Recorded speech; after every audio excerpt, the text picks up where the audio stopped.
You ask Tiger to solve. This deals with linear equations with one unknown. The final result is x equals 31 over 42. Let's solve it step by step. Simplify the expression. Simplify the arithmetic. Group all constants on the right side of the equation. Add 31 to both sides. Simplify the arithmetic.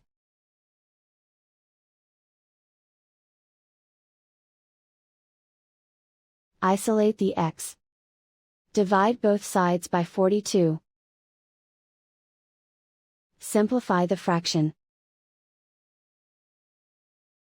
And so the final result is x equals 31 over 42.